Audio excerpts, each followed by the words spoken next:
So two very different indie movies that we're going to talk about today. Aaron, you've seen The Raid Redemption. Liz, you've seen Sound of My Voice. Fabulous. Discuss. I want to go first. Go ahead. I love Sound of My Voice. I thought it was fantastic.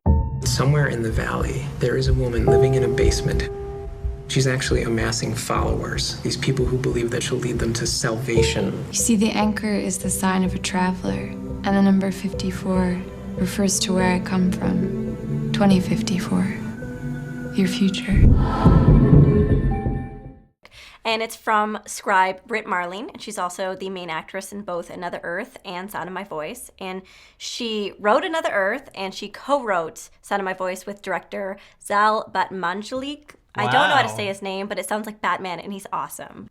The first 12 minutes of the film are available online for anybody to see. And so when I'm talking about the plot, I'm only going to give the plot details that are in the first 12 minutes that are online. A couple goes through a very extreme security process to go down to the basement of an apartment to find a young woman hooked up to an oxygen machine with a tattoo on her ankle that says the number 54. And 54 refers to the year 2054, the year she is from.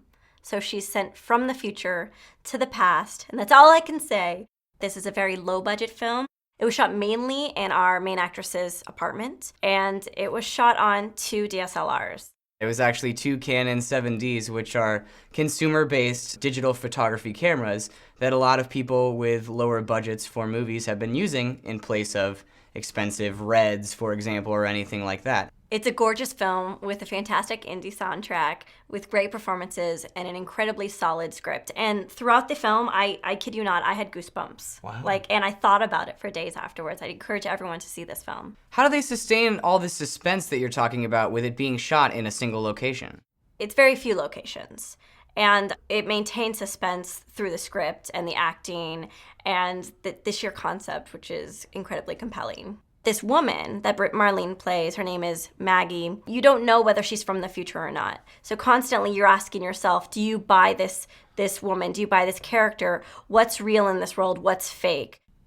So Aaron, tell us about The Raid Redemption, which is very different from what I understand than Sound of My Voice. The Raid Redemption is an Indonesian film that cost about $1 million to make. It was written, directed, and edited by Gareth Evans. The plot of this film follows the SWAT team as they try to take down a drug lord who is the ruler of a 15-story apartment building. He's on top, he's got eyes and ears everywhere, and the SWAT team is sent in to capture him. Only problem is there's no backup waiting for them, and the bad guys know they're coming.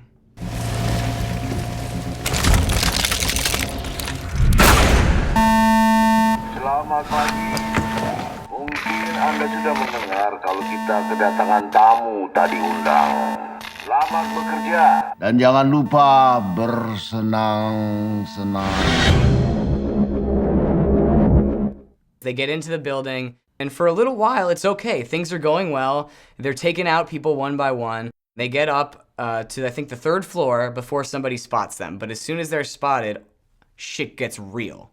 And crazy, very, very fast. The fight scenes are by and far the best part of this movie. It's mostly due in part to the lead who plays Rama and also the second lead bad guy who plays Mad Dog. They're both incredible at martial arts. And the character of Mad Dog, I kid you not, is probably the coolest bad guy I've seen in like 20 years of film. The thing that really stands out about this movie, besides the martial arts itself, is the way that it's shot. There's not too much editing, it's not shaky cam, and you get a really good sense of where everybody is in the space of a room or an apartment or a floor. Sometimes there are battles taking places on different floors because there's holes and there's explosions, and the structural integrity of this building is just destroyed, of course. So is there anything in it for anyone with a Y chromosome? Girls who like action movies, yeah. I'm not gonna pigeonhole women into saying that they wouldn't like this movie because I don't know what all women like, but I will say there is no sappy romance. There are handsome gentlemen, but they're almost all killed. And there's really no female supporting characters whatsoever. These sound like two really different but really great indie movies. Take your tickets. Give me your final verdict. What are you doing standing around listening to me? You should be seeing Sound of My Voice. See it. It's the most fun I've had watching an action movie since Ong Bak, and seriously has one of the coolest bad guys ever. If you have any interest in martial arts movies at all, you have to go see it. Cheers! Cheers! Sound of my voice and the Raid Redemption. Woohoo!